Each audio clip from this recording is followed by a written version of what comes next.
So, dear friends, today let us have this in CBSE mathematics limits and derivative, that is the topic. ये topic एक ऐसा topic है जिसके अंदर limits का इंट्रोडक्शन पहले अपन करते हैं और फिर उसके बाद में आगे बढ़ करके हम डेरिवेटिव तक पहुंचते हैं. So this is very important topic. It is starting from the 11th class और हमारा यूजफुल है. It is very useful for the 12th also, क्योंकि अगर हमारा बेस अच्छा होगा 11th क्लास में तो डेफिनेटली हमारा जो है 12th क्लास में भी बेस बहुत अच्छा सा बन पाएगा. So let us start it. I am taking one example from that. I will start this limit and derivative. तो देखें, come to this point. I am taking one function f(x) is equal to x plus 1. I am starting from the function f(x) that is equal to x plus 1. आप जानते हैं function को अपन decide कर चुके हैं, function क्या है, और उसी से हम आगे बढ़ेंगे. सो आई एम टेकिंग दिस. हम एक ऐसी वैल्यू इसमें रखना चाहेंगे x की कि वो धीरे धीरे करके 0 की तरफ जाए. किसी भी पर्टिकुलर पॉइंट तक पहुंचने के लिए हम लोग स्टार्ट करते हैं. जैसे नंबर लाइन की बात करें तो नंबर लाइन में you know that this is 0, this is 1, this is 2. हम माना कि 2 से हम स्टार्ट करके हम 0 तक पहुंचना चाहते हैं. तो let us have some table. I will take this table. इस टेबल को लेकर के हम लोग लिमिट्स को समझने का प्रयास करेंगे. सो नाउ सी, ये x हो गया और ये f(x) हो गया. Okay, so first of all I am writing here x is equal to 2. When I will put here x is equal to 2, so I am getting this 2 plus 1, that is equal to 3. The function's value of the function, that is equal to 3. Now see, अगर मैं यहाँ पर x को थोड़ा और कम कर दूँ, suppose I am taking this 1.9, so 1.9 plus 1, that is equal to 2.9. 2.9 will be the value for this. Similarly, I am decreasing the sequence. I will take this 1.5 here. So what I am getting, 1.5 plus 1, that is equal to 2.5. That is the particular value of the function. Now see, और इसको कम करते हैं, हम 1 पर पहुंचेंगे.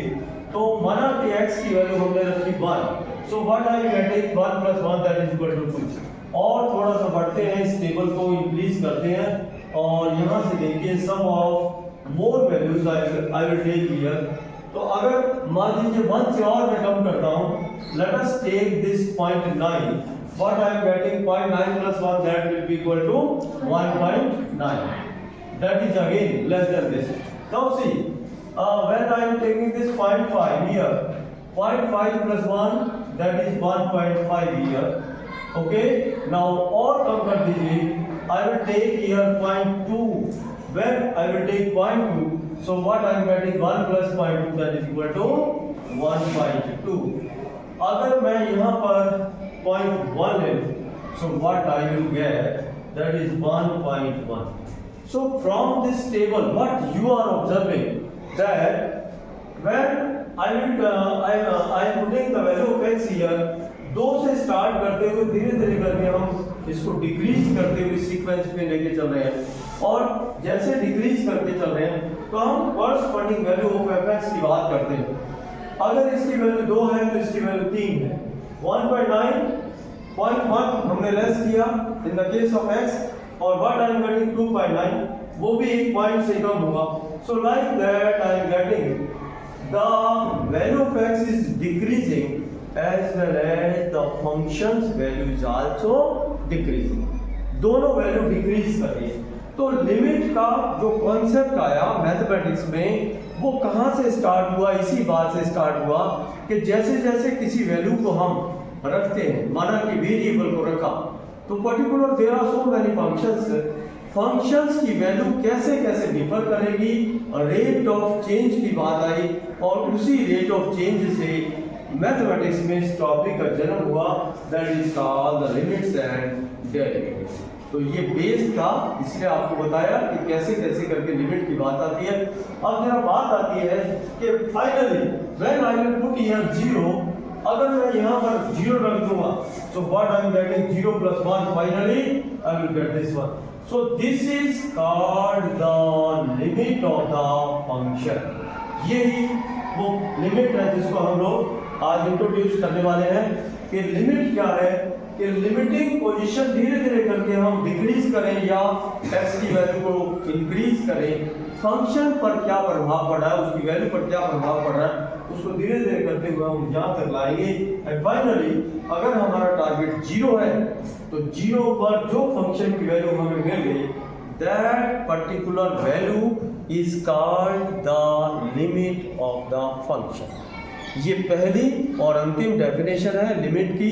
अब questions करना अलग बात है, लेकिन कॉन्सेप्चुअल हमारा वीकनेस नहीं होनी चाहिए, हमें पता होना चाहिए कि लिमिट कहाँ से आई है और उसी से लिमिट से आगे कंटिन्यू करते हुए हम लोग डेरिवेटिव पर पहुंचते हैं। डियर स्टूडेंट्स, थोड़ा सा इसको हम चर्चा को आगे बढ़ाएंगे और देखें हम अब डिस्कस करना चाहते हैं कि लिमिट ऑफ ए पॉलिनोमियल क्या है और इसी तरह से 0/0 फॉर्म या इन डेटरमाइंड फॉर्म के लिए हम लिमिट के एवोल्यूशन के लिए क्या रूल अप्लाई करते हैं। तो ध्यान दीजिए, आप जानते हैं कि एक पॉलिनोमियल क्या होता है। माना कि मैंने x+1 लिखा, you know that this function is a polynomial. Polynomial आपने 9th क्लास में पढ़ा है। Any expression in mathematical expression in which one variable is used और उसकी डिग्री कुछ भी हो सकती है, but that must be equal to a positive value. ठीक है, तो ये एक पॉलिनोमियल है जिसकी डिग्री 1 है, because here the power of x is 1. Similarly, I am taking this x² plus 2x plus 3. What I am getting? This is also a polynomial of degree which? What is the degree of this polynomial? Maximum power of x is 2. That's why its degree will be 2. Similarly, x³ plus 3x minus x square plus 1. What I am getting in this case? Maximum power of x is 3. That's why it is a polynomial of degree 3. तो अब ऐसे polynomial के case में कैसे हम limit को evolute करते हैं, जरा देखिए कि लिमिट को हम एक्सप्रेस करने के लिए LT या LIM से लिखेंगे। LIM for limit, short form में LIM लिखेंगे या फिर LT लिख करके अपन करेंगे। LT के बाद x, दैट पर्टिकुलर वैल्यू, और x टेंड्स टू, क्या बोलते हैं इसको बोलेंगे हम टेंड्स टू का मतलब है कि वो x कहां तक जाना चाह रहा है। जैसे वैल्यू हमने पहले वाले एग्जांपल में आपको बताई, मैंने इनके फंक्शन लिया था जिसमें 0 की तरफ जा रहा था। So I will write here x tends to 0 और इसमें भी अपन x टेंड्स टू 0 बोलेंगे। तो x टेंड्स टू 0 का मतलब सिंपल है बच्चों कि जो वैल्यू है हमें लिमिट कहां तक निकालनी है, 0 की वैल्यू निकालनी है। आपका फंक्शन की वैल्यू कुछ भी रखते रहे, लेकिन उस केस में आपको जो 0 है, 0 पर उस पर्टिकुलर फंक्शन की वैल्यू निकालनी है, मतलब लिमिट के हिसाब से। Okay, first rule for the limit of a polynomial is very simple. अगर मैं इसकी लिमिट या इसकी लिमिट निकालना चाहूंगा तो very simple idea is there. आप मैथमेटिक्स में केवल और केवल एक बात ध्यान रख लीजिए लिमिट के एवोल्यूशन के लिए कि आपको उस वैल्यू को 0 है जैसे, या 1 है या 2 है जिस पर लिमिट निकाला है, you just put in the expression, given expression में रखिए। अगर वो फाइनाइट वैल्यू आ गई तो definitely that is the final answer in case of a limit. दूसरी बात, अब बात आती है 0/0 फॉर्म। समटाइम्स आप जब भी वैल्यू को सब्स्टिट्यूट करेंगे वो 0/0 फॉर्म बन जाएगी। समटाइम्स ये इनडेटरमाइंड फॉर्म कहलाती है। इनडेटरमाइंड का मतलब उसको मैथमेटिक्स में डेटरमाइन नहीं किया गया। You can't have the value for 0/0, infinite by infinite, 0 into infinite, some of the form high classes में आप पढ़ेंगे, लेकिन अभी आपका 11th के स्टेज पर 0/0 फॉर्म को हम इनडेटरमाइंड फॉर्म लेके चले। ऐसी पर्टिकुलर केस आ जाए तो लिमिट का क्या रूल है एवोल्यूशन के लिए, आपको क्या करना है, वेक्टर करना है नंबर 1, या कोई फॉर्मूला लगाना है, या कुछ और ऐसा एक्सप्रेशन रखना है जिससे आप 0/0 फॉर्म से बाहर आ जाएं। That is the rule for the limit. दोबारा बोल रहा हूँ, आपको कभी कभी ऐसे एक्सप्रेशन मिलेंगे जब हम डायरेक्ट वैल्यू को सब्स्टिट्यूट करेंगे तो ये फॉर्म बन जाएगी। I will give you one example, अभी दे रहा हूँ। तो उस केस में आपको फैक्टर करना है या फिर कोई फार्मूला लगाना है। ट्रिग्नोमेट्री है तो ट्रिग्नोमेट्री का कोई फार्मूला अप्लाई कर दीजिए, अलजेब्रा है तो अलजेब्रा का फार्मूला अप्लाई कर दीजिए। आप इस फॉर्म से बाहर हो जाइए। फाइनली जब वो फैक्टर सिंपलीफाइड हो जाए तो उसके बाद में आपकी जब 0/0 फॉर्म नहीं मिल रही तो दोबारा आप उस वैल्यू को रखेंगे तो फाइनली आपको उसका आंसर मिल जाएगा। So I am coming to one example in this case. देखिए, I will take in case of limit x tends to 0 x square minus 3x plus 1। Dear student, जरा इस पर ध्यान दीजिए। बहुत सिंपल। सबसे पहले मैं एक सिंपल क्वेश्चन लेके चल रहा हूँ जिससे आपकी अंडरस्टैंडिंग बनेगी कि x square minus 3x plus 1 ये अपनी लिमिट है। x टेंड्स टू 0 पर आपको इसकी लिमिट कैलकुलेट करनी है। हाउ से थोड़ा बच्चों को दिखा दीजिए।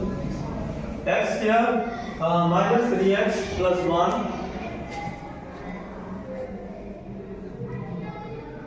सी सो बाकी लोगों को भी पता लगना चाहिए हमारे बच्चे कैसे हैं। 11th क्लास के बच्चे वेरी सिंसियर और नवोदय विद्यालय, नवोदय इज ग्रेट। आगे बढ़ते हैं तो x square minus 3x plus 1 पर बात करते हैं। तो यहाँ पर बच्चों ध्यान दीजिए कि हम x इज इक्वल टू 0 यहाँ पर अप्लाई करेंगे 0 का square minus 3 multiplied 0 and plus 1।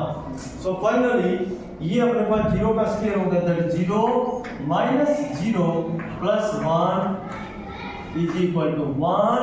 That is the final answer in case of a limit. बहुत आसान सा टॉपिक है, लिमिट की एवोल्यूशन करना बहुत आसान है, बाएं हाथ का खेल है। सब बच्चे आसानी से इसको समझ लेंगे। इसको पहले आप समझिए, अगर कोई पॉलिनोमियल या कोई ऐसा एक्सप्रेशन मिल जाए, you just put the value of variable, calculate. अगर वो फाइनाइट वैल्यू है, इस फॉर्म की नहीं है, तो आपका वही उसका आंसर होता है। ओके, अब थोड़ा सा और आगे हम लोग बढ़ेंगे। Yes. So we are taking one more question. Limit x tends to 2. x2 minus 4x square plus 4x divided by x square minus 4. इसको लेके चलते हैं अपन। तो जरा हम लिमिट को कैलकुलेट करते हैं। Limit x tends to 2. What I am getting here? 2 cube that is equal to 8. So finally 8 and here minus 4 multiplied 2 square minus 4 multiplied 2 plus 4 multiplied 2 and divided by this is 2 square minus 4. So what I am getting, this is 8 minus 4 16 और ये बना plus 8 divided by 4 minus 4. So this is 0/0 form। 0/0 form तक पहुंच गए। अब इस 0/0 form से आपको निकलना है, तो हम लोग इससे बाहर निकलेंगे किसी फैक्टर के द्वारा या किसी फॉर्मूले के द्वारा। तो जरा हम लोग इससे स्टार्ट करते हैं। Limit x tends to 2। So from in the numerator what is common? x is common and you are getting this x square minus 4x plus 4 divided by this is x square minus 4 x square that is x plus 2 and x minus 2। ये a square minus b square के फार्मूले से यहाँ से हम लोग कर लेंगे। That this is limit x tends to 2, this is x multiply a square minus 2ab plus b square. This can be written in the form of 2 multiplied 2 multiplied x multiplied this is 2. So finally 4x को ऐसे लिख सकते हैं। So this is x minus 2 whole square, x minus 2 whole square, and this is x plus 2 and this is x minus 2. Okay, so finally calculation after calculation what we are getting, जरा देखिए दो step में इसका answer है। I am putting here 2 from here. First of all calculate it, this will be cancelled with this term, so finally limit x tends to 2, x multiplied x minus 2 divided by x plus 2. अब जरा इसको substitute करेंगे, this is 2 multiplied bracket 2 minus 2 and finally this is 2 plus 2. So what we are getting, that is 2 and this is 0, multiply this 0 by 4 means your final answer is 0. So dear student, this is the way how we are understanding the limit concept and how to evaluate the limit in case of polynomials as well as in case of indeterminate form. तो जरा इस पर आगे हम लोग practice करेंगे और बने रहें इस वीडियो के साथ। सेकंड पार्ट में फिर हम लोग बात करेंगे नवोदय विद्यालय एक ऐसे विद्यालय जो हर डिस्ट्रिक्ट में चलता है, उसी के विद्यार्थी हमारे से आज जुड़े हुए थे और बहुत अच्छे टैलेंटेड विद्यार्थी हैं। तो इन्हीं के वीडियोस देखने के लिए आगे हम लोग चलते रहेंगे। Thank you very much. ऊपर से खड़े होकर